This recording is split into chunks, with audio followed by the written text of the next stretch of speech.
Hi, Danny. Thanks for joining me today at Sustainability Explored weekly show. Today we're going to talk about your initiative called 1 Million Acres.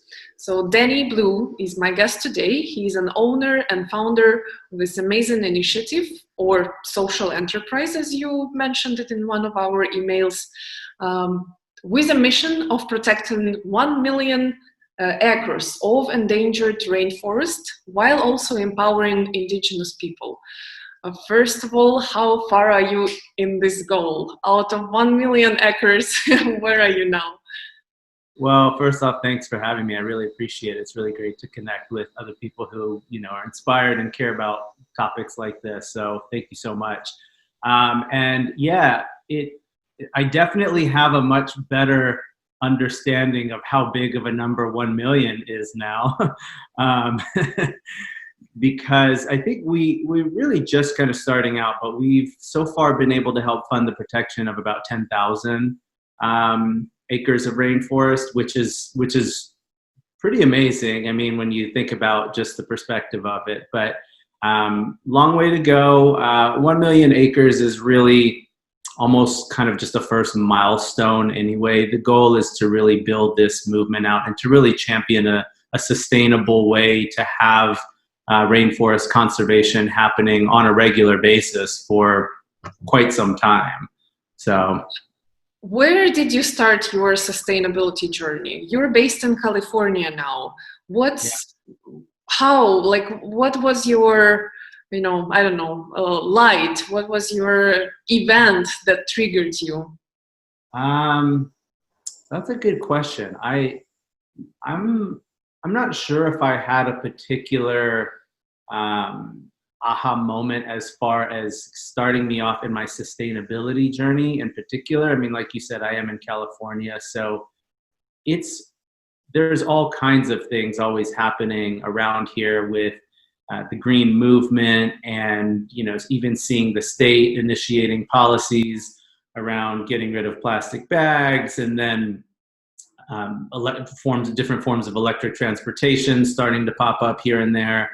So I've been surrounded by it for quite some time, but I will say that I'm not the typical person that, came out of the womb with the, mission to be, in the green movement and has been doing something like this my entire life. And I always knew it from a kid that I was destined to do something within the environmental movement. As a matter of fact, kind of the opposite. I mean, up until maybe 7 years ago, I was living a pretty traditional life as far as American standards go. I was working this corporate job, making really great money, living down by the beach in Venice. I had a really great setup. I had money for savings, and I was traveling, and you'd think it was perfect. And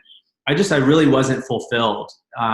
There's something, and it sounds so cliche, you hear so many people have this story, but there was something really deep in me that made me realize, like, I could ride this out for as long as I want, if I want. I'm not even having to work too hard. A lot of my money that I was making from this job was residual.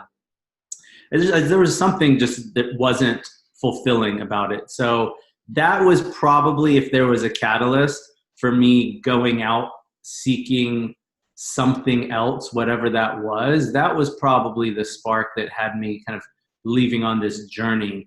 As far as what got me into the sustainability piece of it, I think that probably coming across are you familiar with the book, or it's a study actually, but I think it was written into a book called Drawdown by Paul Hawken.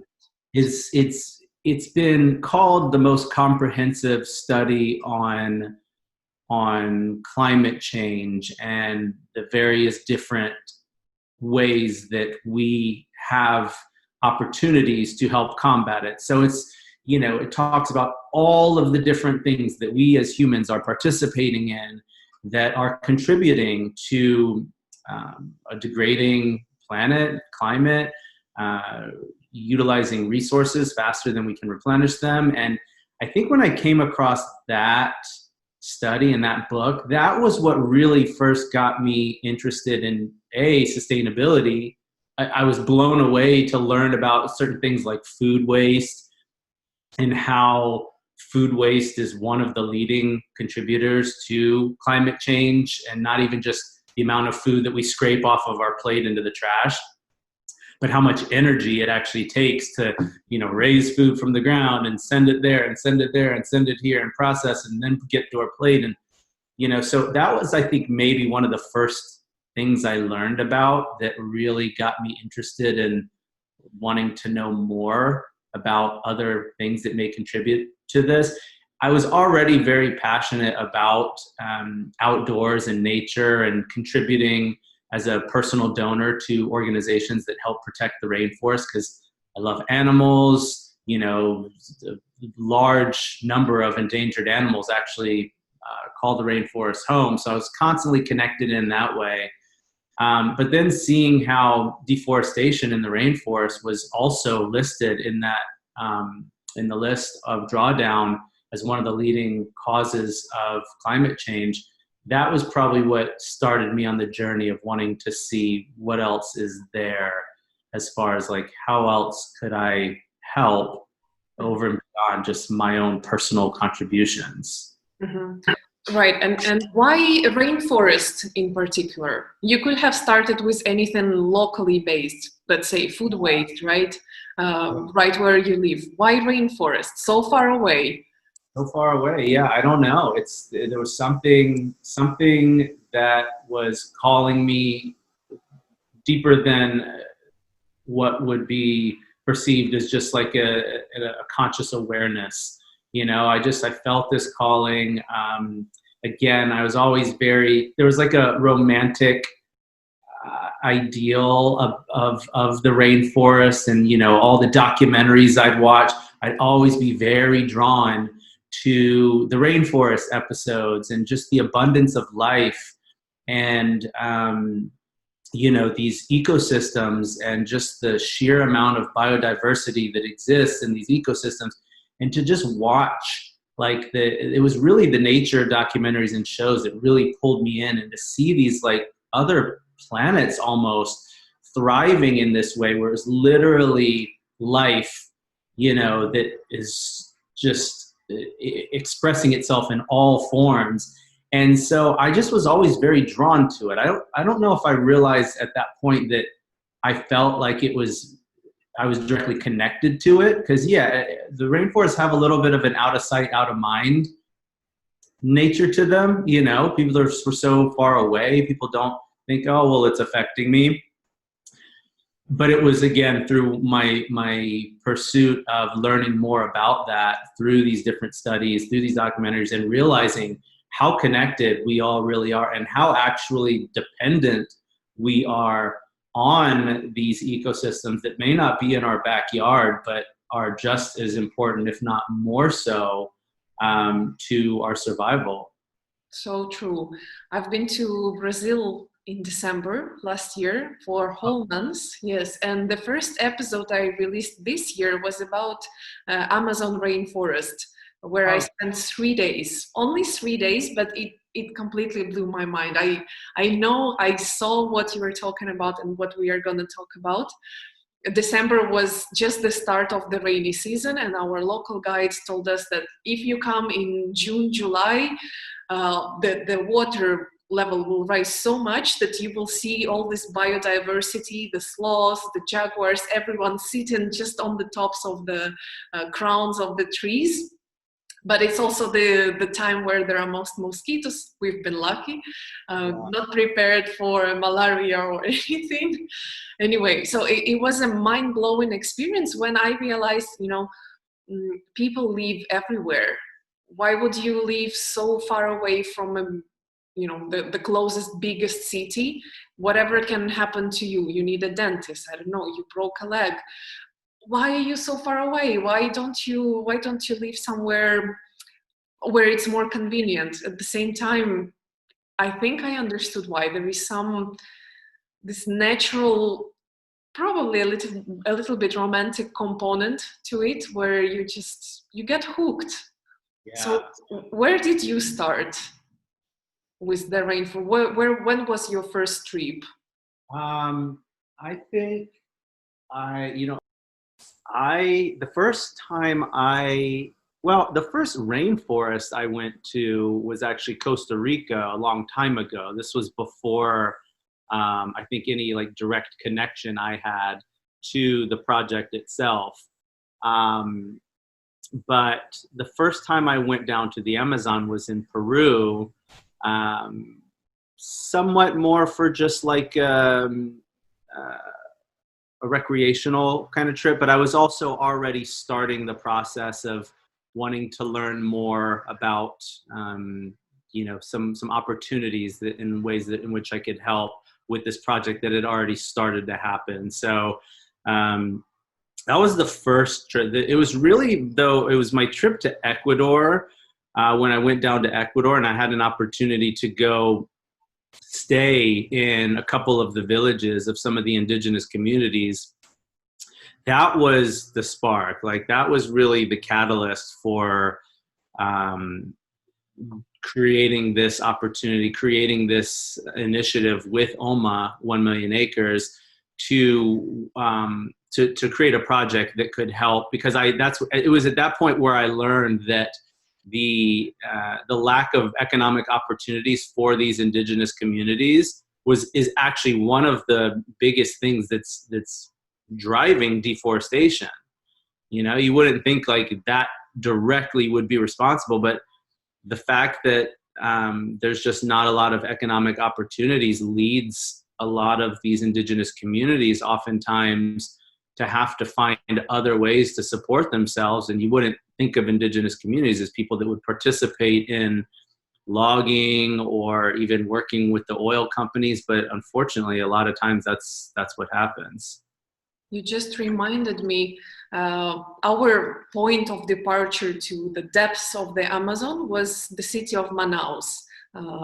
I might be mistaken, so I have to double check, but it seems to me it's the capital of the state of Amazonas in Brazil.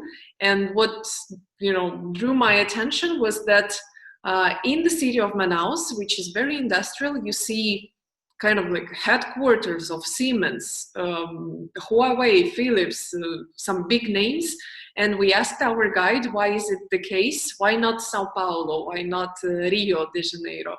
And he said, to keep people busy, to distract them from deforestation, to pull them towards these enterprises, to give them job, to give them work. And yeah, that was surprising to know that big corporations decided to stay there. It's a little bit hard to travel because it's not a transportational knot. But yeah, that was the case. And so then you decided to do something about rainforests and protecting the land. How exactly? Well, so, like I said, I was already personally involved in supporting some organizations that were doing this work. So the main organization that we support through OMA is called Rainforest Trust, and they are one of the highest ranked charities on Charity Navigator, which is a third-party company that ranks various different charities based on their transparency and their effectiveness, efficiency with their funds. So it's a really great way to see who it is that you're, donating your money to if you want to support organizations like this. And they've been doing this for 25 years, and they have a very specific system where they go in and they purchase these big plots of land and they put it into a trust that's owned by the locals, and then they use additional resources to create jobs and education systems for the locals so that they know how to protect it. It's not just buying the land and then walk away and then maybe it's just going to be destroyed. So I was already donating to them, and what I saw was that for a very little amount of money every month by donating, I was able to help fund the protection of quite a bit of land. And so there was a moment where I realized that the opportunity here for this business could not only be like, buy a product and we'll donate a portion to the Rainforest Trust and you can help protect this many acres of rainforest or this much land. But the real opportunity was create economic opportunities for the indigenous communities, find a way to give them work, create something that through that product could be sold, and then a portion of the proceeds could be donated to Rainforest Trust. So it almost kind of creates a compound effect to where by creating the economic opportunities and the jobs for the indigenous communities, we're already building a system to promote conservation and to combat deforestation, to stop a lot of the people that would normally go into these other areas that are causing deforestation. And then on top of that, we also take a portion of those proceeds, support Rainforest Trust. We have another organization that we support now called One Tree Planted. So it also, we're funding the planting of a tree. So I've kind of created this whole comprehensive approach. So it's a bracelet, that we've created with the indigenous artisan communities. So every bracelet now has kind of like a 3-tiered impact approach. So each bracelet is creating a new sustainable job for the artisan, and a portion of the proceeds from it goes towards protecting 1 acre of rainforest through Rainforest Trust, and then an additional portion goes towards the planting of a tree in the same areas. So now it's kind of like this really, it's like a comprehensive approach where we're protecting first, we're reforesting areas that have already been damaged, and we're building out a whole economic, ecosystem in this area to really, try and maximize the amount of impact that we can have with this model. How easy is it for the charity, for this organization to work in, by the way, in which country? Where have you started? In Ecuador? Ecuador is where the artisans are that we work with. The conservation efforts that we're supporting are in both Peru and Ecuador. So yeah, it's all in the Amazon region right now. Mm-hmm. So how easy is it to keep this going as an organization, as a trust, regarding the political situation? I'm thinking about Brazil and all the corruption scandals and the fact that the president gave literally the green light for logging, deforestation, this agricultural activities, burning of the land for agriculture because beef production and so on, and meat exports. What are the challenges in where your organization is operating? Well, yeah, and that is definitely, it's a real issue. It's definitely a little bit more of a higher level conversation that I think that organizations like Rainforest Trust probably have a little bit more visibility into the specifics of it. I imagine in countries like Brazil, there's definitely always going to be, some more challenges. I mean, there's challenges everywhere. In Ecuador, they have a lot of stuff going on in their political landscape as well. The main thing is that the whole thing is just about money. And that's what, it comes down to. And so there's still a lot of work to be done in that realm of creating, additional protections, putting protections in place for the indigenous communities themselves, but also for these lands. But the one thing I will say is the system that they've created through Rainforest Trust to be able to have these plots of land purchased and protected, they're being paid for. They're raising the money and they're paying they're paying for these large plots. It's not like you just buy an acre and then you get another acre, and you buy an acre and you get another acre. They have these large multi-million acre plots of land that are being, I guess, technically auctioned off. So, again, I don't know the full specifics of whether or not the systems are being put in place that are given like full legal protection from a lot of the illegal stuff that's happening. But I do know that that they do have it worked out in a way where they're working locally. Any of the areas that they're working on with these campaigns, they're working with many of the local on the ground grassroots organizations that are directly connected with the people in the government in those areas. So there are systems in place to have as streamlined of a process possible to have these areas protected in the best way possible. But again, at the end of the day, we never really know, with what's really happening at the top of the chain and with all the issues around, money and especially people without opportunities. There's always going to be a concern with how do we make sure that once this land is purchased and protected, that it's truly it's protected in perpetuity. So part of that, I think, is also in the model that Rainforest Trust has, which involves educating and employing and staffing a lot of the local communities in ways in which they can continue to support the conservation. So again, it's really making sure there's like a maintenance system set up there so that it's not just left alone, that if somebody did come in and try to, do illegal logging in those areas, that there would be somebody there to help, mitigate it. To help stop it. Yeah, so it's really about collaboration on all levels, the governance, local governance, this trust, the people. Tell me more about how it works. So people are mostly occupied with making these bracelets. How much do they cost? So the bracelets are $24. We actually just got done doing a crowdfunding campaign for them. As a matter of fact, there's a post crowdfunding kind of pre-sale page that's still up right now until, I don't know, we may run it for another couple of weeks, but we were running a crowdfunding campaign where we're selling the bracelets for $20.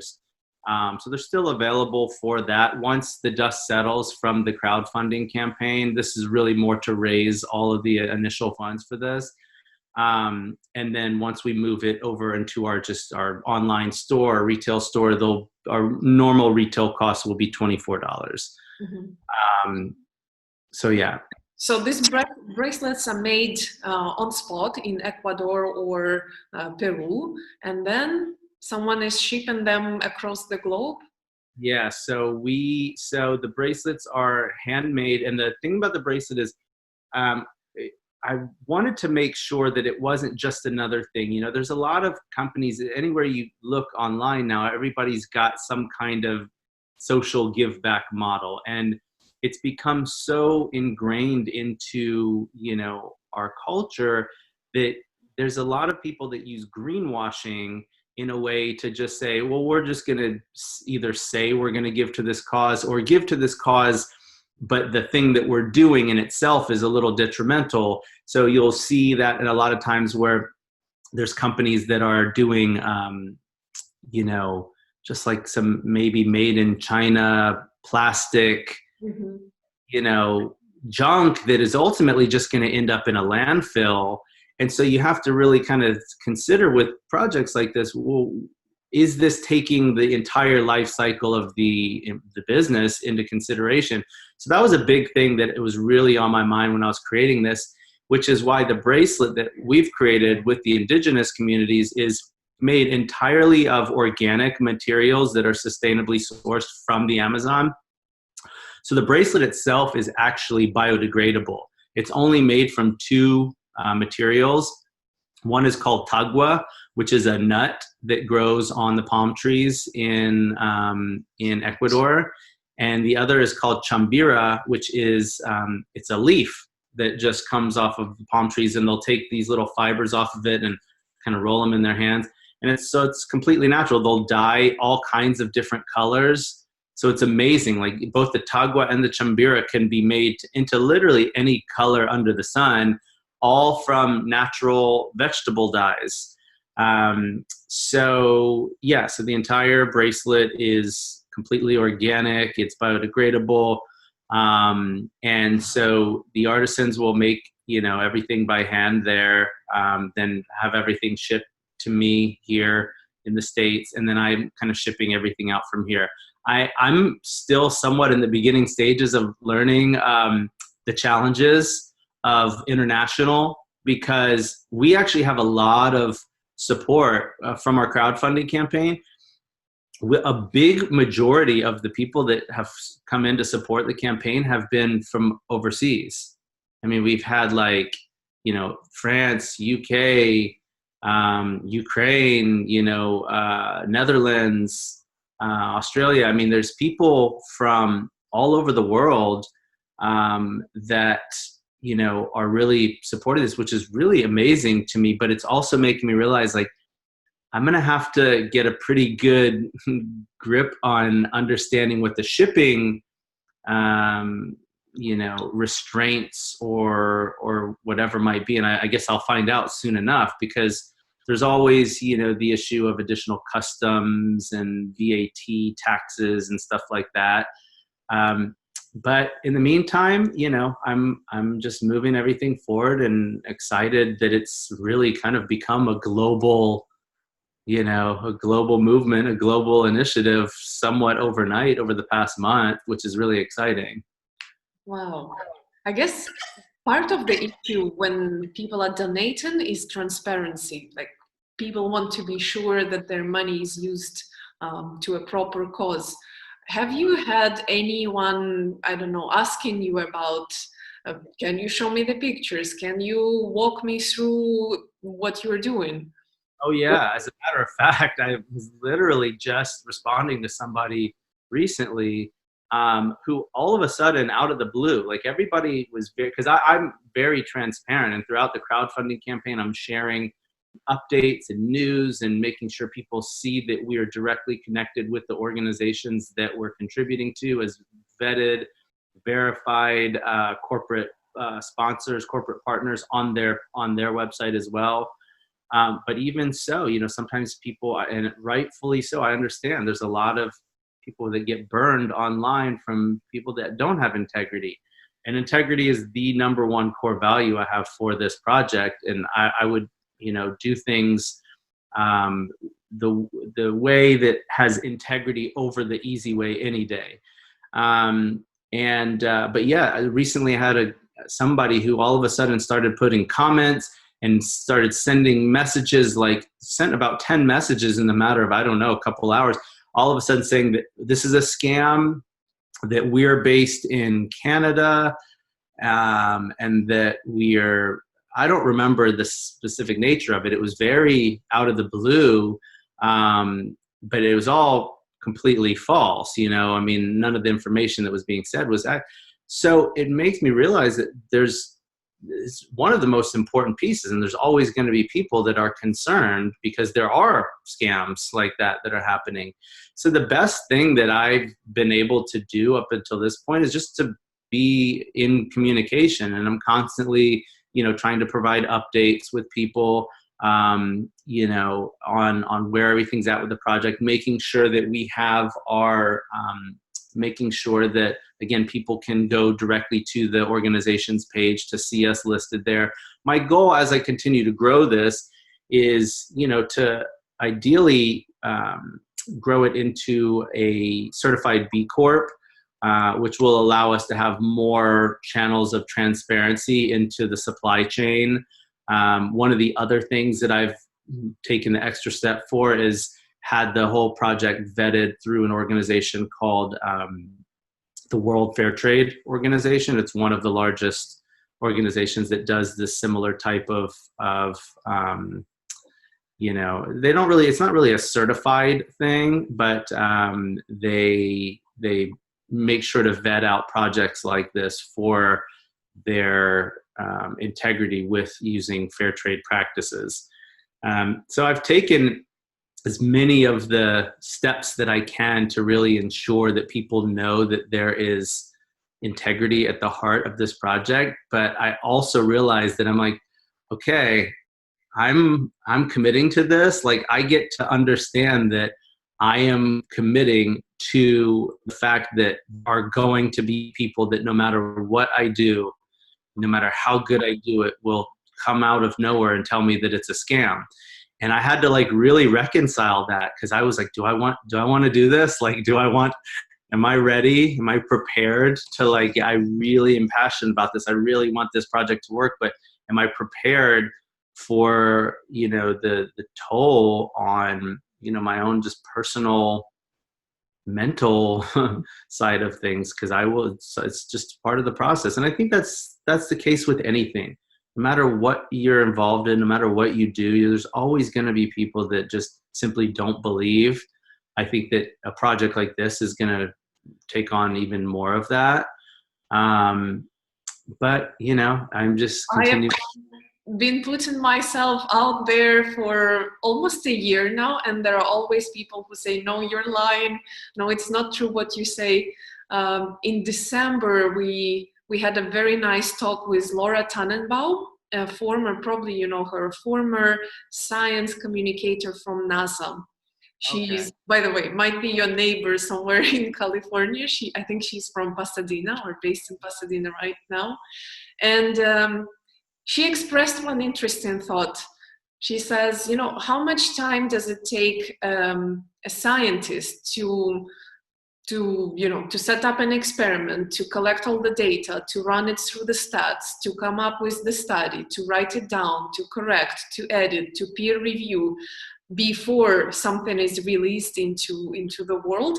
And how much does it take a climate denier? Well, we were speaking about climate issues. How much time does it take a climate denier to leave one comment? You're all liars. Yeah, or to make a YouTube video, Right, yeah. So yeah, just keep doing what you are doing, and everything else will follow. And it's true, people like that are everywhere. Another thing I wanted to ask you, how do you, this is the question that was rotating in my head for a while when I am trying to explain, every plastic item you take is gonna end up, you never know where. How do you explain people who are not from South America, who are not living in the rainforest, so Europeans, Americans, North Americans, that rainforest is, is a common issue of everyone who's living on planet Earth? How to educate people in this regard? Yeah, that's one of the most, important topics for projects like this. How to get people to care enough, because, at the end of the day, compassion is an amazing attribute that a lot of us have. But as humans, we are very self-serving, and no matter even the most compassionate of us, at the end of the day, we're very much fueled by our own personal desire to survive and to thrive. And so there does need to be some sort of a personal connection.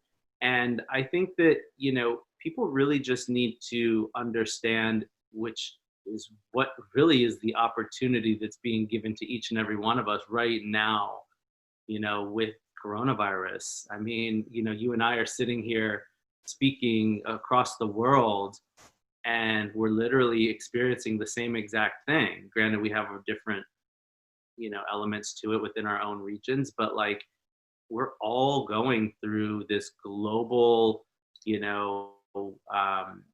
reset in a way that everybody's connected. And so I think that it's very important for people to understand that this whole thing is connected. We're all connected in a much more profound way than we understand. And especially when it comes to the Amazon and rainforest, they call the Amazon the lungs of the planet for a reason. I mean, the sheer amount of not only oxygen that the trees create, which, a lot of people will argue that the vast majority of the oxygen that's created within the Amazon is just immediately consumed back into the ecosystem. So we can't count it towards, our own oxygen. But the reality is, the whole system is such a living, breathing ecosystem, and all of the carbon that's being stored, within the ecosystem, within these rainforests is massive too. And it's a thing that I don't think people realize is that all of this carbon that trees store, is being contained from the atmosphere. As soon as you cut these trees down, that carbon is just released back into the atmosphere. So it's almost like, um, the people need to understand that it's not just about, whether or not these trees will create oxygen that is necessary for me to breathe, but it's seeing it as like, if you look at the whole yourself, the whole earth is your body, and you think about, one of your lungs is about to fail and go out, like we would be pretty concerned that the rest of our body is going to be affected by that. And I think that that's the understanding that people really need to start taking into consideration. Over and beyond that, I mean, anyone at all that has any attachment, that cares about animals, that loves animals, animal rights advocates, people that love to champion, animal rights and the protection of endangered species. The protection of the rainforest is probably one of the most comprehensive ways to protect as many species as possible in as quick amount of time. I mean, the staggering amount of species that live in rainforests that we're losing on a daily basis because of conservation, because of deforestation. I think the estimates are somewhere along the lines of over 100 species every day are going extinct, not just of animals, but of insects, of plants, of, all of this biodiverse life is going extinct. And so, yes, there's a direct relation to the health of our planet with the health of rainforests that impact everyone, but also just the survival of all of these other amazing species that are also necessary to continue this web of life and support the growth of these networks of life within these ecosystems. There is another aspect I wanted to share, the aspect related to land use, and that I read a study recently, a study on how land use is, improper land use can trigger release of various viruses. And what we are living through is can be potentially one of those examples, because they're still not sure that this COVID-19 originated from wild animal market. The zoonotic diseases is 100%. That's definitely one of the.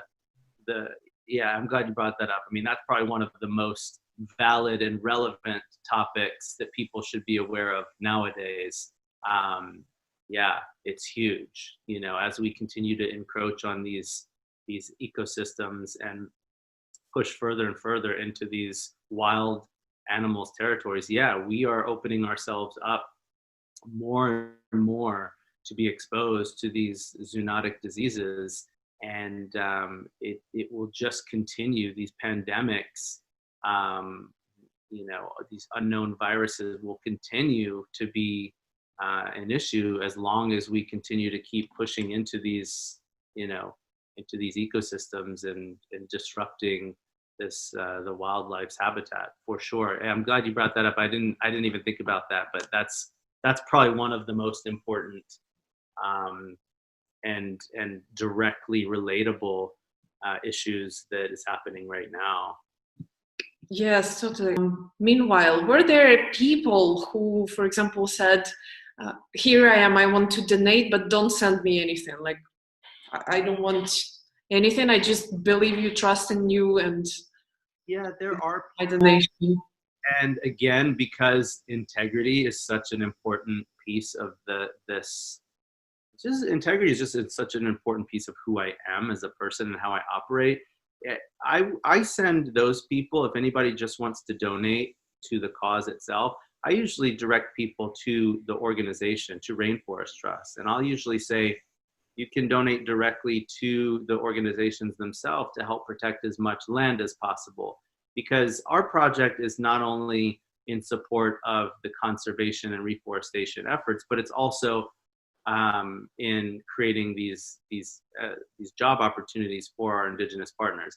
I am also considering, figuring out some additional opportunities that we can build into our own model, that people can still do the donation directly to us without receiving anything, cutting down even more on their carbon footprint with the lack of any products and anything like that, in which we would still donate to the organizations, but then we could also contribute the additional funds directly to these indigenous communities. So it's still helping to impact them directly without them actually having to make anything. So that's that's down the road, hopefully at some point sooner than later. To wrap up this interview, do you have one piece of advice for the listeners? Something you could say everyone would benefit from doing or reading or thinking about? The book I mentioned earlier, the study, so you don't even have to get the whole book. I would say the study Drawdown, it's very like comprehensive, and there's a lot of data and like statistics and stuff. So it's a lot to digest, but just it's like the list of the top 100 solutions to combating climate change. I would say that's one of the best things that everybody can just take a look at and just understand, because every time somebody looks at that list and understands it and then talks about it with another person, all of a sudden people are starting to learn more, and people are starting to learn what are the ways that we can each individually help combat climate change. And as soon as you see, you read about the food waste thing, and you see the different connection to how much energy it takes just to eat food, it makes you start to wonder, maybe this whole growing my own food, or at least buying locally or buying in season, is really not such a bad idea, and it's really not such a hippie kind of concept that it's more everybody should really start taking on. So I think that's a really great place to start, because not one thing, it's just more of like an understanding of a bunch of different things people can do. And then, I think that just really just feeling into how, the connection with all of us. I think that compassion, over and beyond just this project, like people just starting to learn how to just have more compassion for each other and realize that we all are going through this and that we all are connected. I feel like that is the real work for us as humanity, as we kind of move into what this next phase of human evolution looks like, is to have a greater understanding and a greater awareness of how we can respect each other more and have compassion for each other more. And that in turn will give us the ability to want and to be inspired to help, do things that are in support of the collective more than just, oh, well, I'll plant a tree in my own yard because then I'll get the fruit from it, versus, I'm in this with everyone else together. In what ways can we come together and help for the greater good? Right. So. But probably one last question. How the pandemic changed the state of art? The closure of borders, what's going on there now? As far as the state of, you mean for the project that I've... Yeah. For the project, how did pandemic influence the whole thing? Oh yeah, well, in a really big way. I mean, everything is in Ecuador, everything is closed right now. As a matter of fact, I just got a message from my point of contact, who she's the one that I'm working directly with. That she's taking the kind of lead on it. She sent me a message that one of the villages that we are working with has just had their first case of coronavirus that showed up, and I think she's 21 years old, the woman that had it. So I'm still waiting to see how this unfolds, but it's serious because, you know, in these indigenous communities, they're far away from any, you know, any big cities, any big real potential medical assistance. So they're definitely much more vulnerable and susceptible. So yeah, it's real. It's definitely slowed things down as far as like the process for the project, like the operation. It's definitely, you know, the timelines have kind of shifted, but it's just caused me to just, again, be more in communication with our people. And I think that for the most part, people understand. There's a lot of people that are saying, you know, I supported this, where's my bracelet? And again, I don't think that there's just a lack of understanding of how the whole thing works. So, you know, I think that my hope is that as the dust starts to settle in the next month or two, maybe, that things will slowly start to open back up. But who knows? I mean, I have a feeling everything's going to be different in some capacity for a long time. Right. Yeah. Well, hopefully, you know, I always wish we will get out of this crisis better than we entered it. Yeah, that's the goal. Thanks so much for your time and for this interview and for sharing your wisdom and your experience with the 1 million acres. Yeah, it's my pleasure. Thank you so much for having me on. Thanks. Ciao, ciao. Okay, see ya.